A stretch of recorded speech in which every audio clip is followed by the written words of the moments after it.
Dans la série Reacher, le héros enquête sur des meurtres dans une petite ville américaine quand il rencontre ce personnage. And I promise, I will provide whatever funds, whatever resources to find whomever is responsible for these heinous acts. On sait deux choses sur ce businessman. Numéro 1, il a sauvé l'économie de la ville en choisissant d'y implanter son entreprise. Numéro 2, c'est un riche entrepreneur. À votre avis, qui est responsable de la série de meurtres ? Vous ne gagnez pas de points pour avoir deviné correctement parce que dans un film ou une série, si on vous montre un entrepreneur à succès, il est toujours méchant. Heureusement, Reacher a lui aussi lu le manuel du petit scénariste hollywoodien et suspecte immédiatement le mec d'avoir commandité de multiples assassinats pour la simple raison qu'il est riche. Guys with the kind of money and power Kleiner wields are rarely angels. We need to look into them. D'ailleurs, cette vidéo va contenir des spoilers pour tous ces films et ces séries. Il y a deux types de séries qui font fureur depuis quelques années. Les séries sur les tueurs en série et les séries sur les entrepreneurs corrompus. C'est pas difficile de comprendre l'attrait pour les tueurs en série et ça a déjà été analysé sur YouTube, mais pourquoi est-ce que Hollywood aime autant raconter des histoires d'entrepreneurs détestables? Rien qu'en 2022, on a eu la série Super Pumped qui raconte comment le fondateur de Uber a été dégagé de sa propre boîte, We Crashed sur le délire de grandeur et la chute de Adam Neumann, le fondateur de WeWork, et The Dropout sur Elizabeth Holmes, l'inventeuse d'un test sanguin révolutionnaire mais bidon. Et Hollywood n'a pas attendu 2022 pour nous raconter des histoires de méchants entrepreneurs. Des films comme The Social Network ou même Citizen Kane mettent en scène des businessmen malheureux ou corrompus par le succès, ou les deux. Alors, si c'était les films d'art et d'essai qui crachaient sur les méchants entrepreneurs capitalistes, personne ne serait surpris. Ce qui est bizarre, c'est que Hollywood, ça n'est pas exactement une coopérative artistique hippie. Hollywood, c'est des riches producteurs qui payent des acteurs millionnaires pour faire des films pour des énormes conglomérats. Et pourtant, ils nous racontent des histoires où les entrepreneurs, les riches et les conglomérats sont toujours méchants. C'est quand même bizarre. Et ce n'est pas le cas pour d'autres professions. Il y a des séries sur les flics corrompus parce que ça fait du bon drama, mais il y a aussi des séries sur des bons flics qui résolvent des affaires. Il y a des personnages de maris infidèles à la Don Draper, mais il y a aussi des pères de famille dévoués. Alors pourquoi est-ce que c'est aussi difficile de trouver un bon entrepreneur au cinéma ? Succession est une série où les personnages principaux sont des sociopathes qui se battent pour savoir qui va récupérer l'empire de papa. Et pourtant, les scénaristes ont réservé au seul entrepreneur tech du casting un traitement particulièrement détestable. Il nous est présenté comme ça. I was seeing this girl after we broke up. I sent her some of my blood. Oh, okay. Half a liter frozen blood brick as a joke. Well, she got a bit weirded when I did that, but I just kept doing it again and again and again. Alors, pourquoi est-ce qu'au milieu de tous les gosses de riches, ils ont fait du seul self-made man le gars le plus tordu qui harcèle une de ses employées en lui envoyant des litres de son sang? Mon premier instinct était de me dire que raconter l'histoire d'un gentil entrepreneur, ça serait chiant. Un gars qui bosse dur et qui réussit, ça fait pas vibrer les gens. Ils veulent du sale, du sang, de la trahison. Ils veulent que le FBI se pointe et que quelqu'un finisse en tôle. Selon cette hypothèse, l'entrepreneuriat, ce n'est pas assez sexy pour faire un film. Mais alors, comment est-ce que vous expliquez une série comme Suits? Ce sont juste des avocats en costard qui blablatent dans leur bureau, et pourtant, les scénaristes en ont tiré des retournements de situation dignes des meilleurs soap-opéras. En 2023, Suits était la série la plus regardée au monde, alors qu'elle s'est terminée en 2019. On peut se dire que regarder des avocats, ça reste plus glamour que suivre un gars qui monte un business de dropshipping en slibard depuis la table de sa cuisine. Et c'est vrai, mais si vous êtes scénariste, vous pouvez choisir de raconter l'histoire d'un entrepreneur qui monte un business cool. Le meilleur exemple de ça, c'est la série Killing It. Dans la saison 1, le personnage principal a un business où il tue des serpents dans les marécages de Floride. C'est une série sur le rêve américain. L'histoire d'un garde de sécurité qui veut monter son propre business. Mais quand la banque refuse de lui prêter de l'argent, il décide de prendre les choses en main et de se procurer le capital dont il a besoin en chassant des serpents. J'avais bon espoir d'avoir trouvé le seul bon entrepreneur d'Hollywood, mais non. À la fin de la saison 2, il atteint son rêve et devient riche. Mais pour ça, il doit trahir son associé qui est devenu sa meilleure amie. Et il doit mentir, tricher et mettre en danger la santé de milliers de personnes. Jusque-là, la série vous raconte l'histoire d'un gars qui a un bon cœur et qui travaille dur pour réussir. Mais au dernier épisode, les scénaristes décident que ce n'est pas acceptable de montrer un personnage qui réussit par le mérite. Au final, il réussit parce qu'il accepte de se corrompre. Donc oui, ça semble dur de faire un film excitant sur le fondateur de Pinterest, ou même franchement sur un youtubeur qui fait des vidéos sur le marketing. Mais on pourrait dire la même chose sur votre médecin généraliste, et pourtant un scénariste talentueux peut vous scotcher devant Dr House. Donc ça devrait être possible de raconter une histoire excitante sur un entrepreneur. Il suffit de choisir un personnage avec une grosse personnalité qui s'attaque à un projet avec un gros enjeu. Mais Hollywood choisit de ne pas le faire, et il doit y avoir une bonne raison pour ça. C'est pas un complot, Hollywood n'est clairement pas anticapitaliste, ni anti-ambition, et encore moins anti-argent. Et pourtant, il nous raconte toujours la même histoire, celle d'un individu talentueux qui est aveuglé par son ambition et finit par trahir ses clients, ses associés ou les deux. Tout à l'heure, je vous ai parlé de 3 séries sur des entrepreneurs de la Silicon Valley. Ces 3 séries suivent exactement la même formule à la lettre, au point de commencer exactement de la même manière. Prenez la série Super Pam, qui raconte la création d'Uber par Travis Kalanick. La série s'ouvre alors que la boîte est déjà créée et que son fondateur, mégalo, semble avoir perdu tout compas moral. Dès la première minute de la série, Travis nous est présenté comme un narcissique qui maltraite verbalement un futur employé, refuse de s'inquiéter des problèmes de harcèlement pour les femmes qui prennent des Uber et exprime ouvertement son mépris pour les chauffeurs qui travaillent pour lui. À la fin de la scène d'ouverture, Travis Kalanick prononce une phrase qui résume parfaitement le traitement que la série s'apprête à faire de l'entrepreneur. You didn't answer my question from before. Are you an asshole? I know that look on your face. You're like, I think I know what I want to say, but I'm not sure if I should say it. I recognize that look. You know why? Because before all of this, it was on my face too. La scène est terminée, la série nous ramène dans le passé, Travis n'est encore qu'un petit entrepreneur ambitieux qui manque de confiance en lui. En cinéma, montrer une scène dans le futur avant de revenir au présent, en bon français ça s'appelle une prolepse apparemment, mais je vais appeler ça un flash forward, l'inverse d'un flashback. We Crash démarre exactement de la même manière. La série raconte la descente aux enfers de Adam Neumann, le fondateur de la startup de coworking WeWork. Et devinez quoi, on commence avec un flash forward, quand Neumann est parti en vrille et son empire menace de s'écrouler. Le conseil d'administration vote une motion contre lui, il se réveille en gueule de bois avec un bong et il est tellement dysfonctionnel qu'il se rend à ses bureaux pieds nus. Au bout de 5 minutes, et alors qu'il s'apprête à faire face à son échec, la série nous ramène 12 ans en arrière. Même histoire pour The Dropout, la série sur Elizabeth Holmes qui s'ouvre en 2017 avec ses déboires juridiques avant de nous ramener à l'époque où tout allait encore bien. This is an investigation of Theranos Inc. SF to determine whether there have been violations of certain provisions of federal security laws. Can you say the company name? Theranos. Alors, pourquoi est-ce que quasiment tous les films et les séries sur les entrepreneurs suivent la même formule, au point de commencer systématiquement par une prolepse? Le but est de créer l'enjeu. Les scénaristes ont jugé que voir une entreprise réussir, ça ne crée pas assez de tension. Alors ils nous font une promesse beaucoup plus forte. Vous allez regarder ce personnage se corrompre et s'autodétruire. Prenez le cas de Uber. Sans la promesse de corruption, c'est l'histoire d'un gars qui réussit tout et qui devient riche. Personne n'a envie de voir ça. Mais ajoutez la promesse que le gars va partir en sucette et vous avez la tension dont les scénaristes ont besoin. On se demande constamment ce que l'entrepreneur va faire ensuite, jusqu'où il va aller. Ce procédé scénaristique fait que les 3 séries finissent par avoir le même message. L'entrepreneuriat corrompt. On peut faire un film sur un artiste ou un sportif avec un happy ending. Mais pour un entrepreneur, ça ne marche pas. Il faut qu'il y ait une chute. Et pour rassurer les gens qui ne vont pas passer tout ce temps à regarder un gentil entrepreneur, il faut leur annoncer dès les premières minutes que l'histoire se termine mal pour lui. Je ne pense pas qu'il s'agit d'un coup monté de la part de Hollywood. Je pense que c'est une conséquence de la structure en 3 actes des films hollywoodiens. La grosse crise doit se produire à la fin de l'acte 2. C'est là que le héros confronte le méchant dans un film d'action, que les amoureux se séparent dans une comédie romantique ou que le détective comprend qui est le criminel dans un policier. Ça permet à l'acte 3, qui est la fin du film, d'être un dénouement dramatique de l'histoire. Mais si vous avez déjà lu une autobiographie d'entrepreneur, vous allez reconnaître ça. Au début, l'entrepreneur nous raconte son enfance et franchement on s'en fout un peu, mais juste après, ça devient vraiment intéressant. Il trouve son idée, il galère,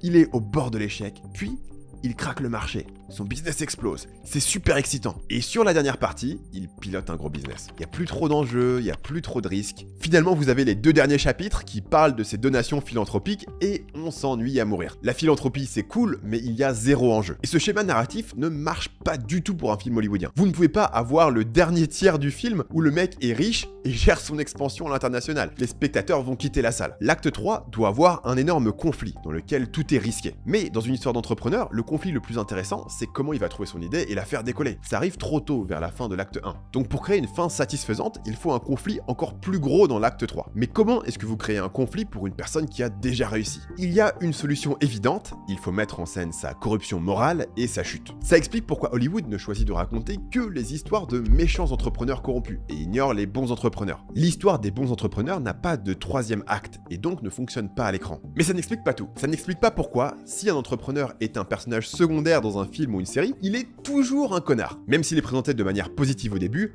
vous savez qu'il va être démasqué comme méchant. C'est un énorme cliché qu'on peut voir venir à des kilomètres, et pourtant il perdure. Pourquoi? L'explication correcte me semble être la plus simple. Hollywood donne aux gens ce qu'ils ont envie de voir. Il y a deux théories sur cette question. La première théorie, c'est que les entrepreneurs sont méchants dans les films parce qu'ils sont méchants dans la vraie vie. Selon cette théorie, la seule manière de réussir, c'est d'exploiter les autres, donc un héros entrepreneur serait une contradiction. La deuxième théorie, c'est que les gens détestent les entrepreneurs parce qu'ils sont jaloux. Ils veulent qu'on les rassure en leur disant que les entrepreneurs qui réussissent sont des pourris, qui en plus finissent malheureux, donc ça ne valait doublement pas le coup. Ces deux théories reposent sur notre rapport à l'argent. Et sur l'argent, Hollywood a une opinion très tranchée. Une personne qui fait quelque chose pour l'argent a toujours tort. Il y a des films avec des héros sympathiques qui veulent du sexe, ou la célébrité, ou la vengeance, mais la seule motivation qui est vraiment taboue, c'est l'argent. Ce qui est étrange quand on y pense, parce que la plupart d'entre nous ne sont pas sur une quête de vengeance personnelle, mais quasiment tout le monde voudrait bien gagner plus d'argent. D'ailleurs, si vous êtes intéressé pour gagner de l'argent en ligne, vous avez peut-être déjà essayé de chercher une idée de business originale. Mais soyons honnêtes, c'est dur de trouver une bonne idée, et un business en ligne, ça prend du temps pour être rentable. Une méthode moins sexy mais beaucoup plus rapide, c'est d'apprendre une compétence pour laquelle les entreprises sont prêtes à vous payer. Vous avez plein d'options, comme par exemple devenir développeur, mais personnellement, la compétence qui m'a rapporté mes premiers salaires sur le web, c'est le copywriting. Le copywriting, c'est l'art de rédiger des pages, des emails et des campagnes de pub qui font vendre. Un bon copywriter peut faire gagner beaucoup d'argent à une entreprise, donc elles sont prêtes à payer pour cette compétence. L'autre avantage, c'est que pour l'instant, je n'ai jamais vu de film hollywoodien où le méchant est un horrible copywriter. Mais ce métier n'est pas pour tout le monde. Il faut aimer passer des heures à écrire devant votre ordinateur sans personne à qui parler. Si ça ne vous fait pas peur, j'ai enregistré une vidéo séparée qui explique mon plan d'action complet. Je vous explique comment vous former au copywriting et comment trouver vos premiers clients en moins de 6 mois. Cliquez sur le premier lien dans la description pour accéder à la vidéo, c'est gratuit. Chez Hollywood, c'est acceptable qu'un personnage prenne la justice entre ses propres mains et trucide des dizaines de personnes. Par contre, s'il invente un produit utile et qu'il a le malheur de commercialiser sa création, il finira inévitablement par être corrompu et finir comme un super vilain. Ça donne un autre cliché très drôle, celui de « il faut que je gagne ce tournoi d'acapella pour lever les fonds pour sauver l'orphelinat local ». Dans Babe 2, il faut gagner un concours de chien de berger pour gagner assez d'argent pour sauver la ferme familiale. Dans Dodgeball, il faut gagner un tournoi de balles aux prisonniers pour sauver la salle de sport locale. Dans Happy Gilmore, il faut gagner un tournoi de golf pour sauver la maison de mamie. Les scénaristes inventent ces situations abracadabrantesques parce que c'est tabou d'avoir un protagoniste avec une des préoccupations les plus communes qui est de gagner de l'argent. Oui, je viens de citer Babe 2 dans une vidéo Marketing Mania. L'idée que vouloir gagner de l'argent corrompt n'a pas été inventée par Hollywood. Ça remonte au moins à la Bible. L'avarice est un des 7 péchés capitaux et Jésus critique régulièrement la richesse en disant par exemple que il est plus facile à un chameau de passer par le trou d'une aiguille qu'à un riche d'entrer dans le royaume de Dieu. Donc les entrepreneurs sont automatiquement méchants parce qu'ils ont la seule motivation interdite dans un film hollywoodien. Mais il y a aussi une explication encore plus simple. Les gens ont envie de regarder des héros qui leur ressemblent, qui combattent des méchants qui sont différents. Le producteur Michael Sugar explique que quand vous avez un méchant, ce n'est pas une mauvaise idée en tant que scénariste de faire de ce méchant quelqu'un de différent de tout le monde. Et la richesse est un grand séparateur. Ça explique aussi pourquoi beaucoup de méchants ont des accents étrangers, pour montrer qu'ils sont différents et donc pas gentils. This is Hans Gruber. I assume you realize the futility of direct action against me. We have no wish for further loss of life. Et c'est marrant parce que ce sont souvent des accents français. Par exemple, dans le dernier John Wick. Coyness, Mr. Nobody, is a pathetic trait, a miscalculation,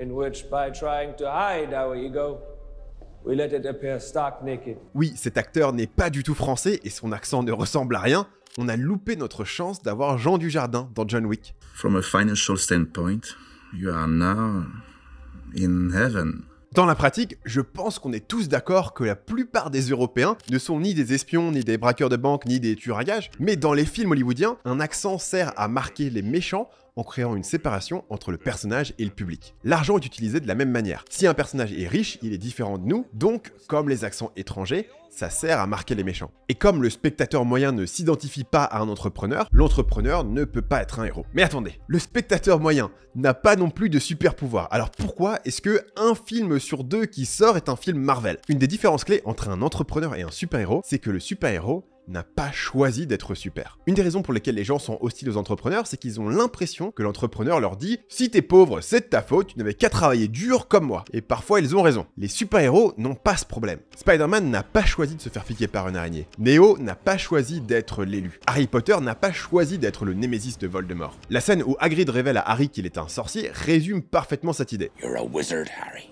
Ce à quoi Harry répond No, you've made a mistake. I mean, I can't be a wizard. I mean, I'm just Harry. Cette réplique est cruciale pour permettre au spectateur de s'identifier à Harry Potter. Le refus de l'appel à l'aventure est une étape clé du voyage du héros. Le fantasme de l'élu, c'est qu'une personne normale peut avoir un destin hors du commun. C'est pour ça que l'élu commence toujours comme un monsieur tout le monde, souvent même comme un loser qui se fait humilier par tout le monde, avant que, un beau jour, son destin lui tombe dessus. Dans l'immense majorité des films hollywoodiens, ce n'est pas le héros qui décide de démarrer sa quête. La mission lui est donnée par une force extérieure, ce qui ne marcherait pas pour une histoire d'entrepreneur. Personne n'est forcé à monter une boîte, c'est une ambition personnelle. Les mangas n'ont pas cette contrainte. Les shonen ont souvent des héros qui ont choisi de travailler dur pour devenir les meilleurs, au départ par simple ambition personnelle. Luffy veut devenir roi des pirates, Naruto veut devenir chef des ninjas, et Sacha veut devenir le meilleur dresseur Pokémon. Un jour je serai le meilleur dresseur. Est-ce que c'est parce que ces mangas s'adressent à des jeunes garçons qui n'ont pas encore compris qu'ils n'allaient pas avoir un destin exceptionnel, ou est-ce que c'est quelque chose dans la culture japonaise? Je ne sais pas, mais c'est frappant qu'on ne voit jamais un héros hollywoodien démontrer l'ambition personnelle d'un héros de shonen.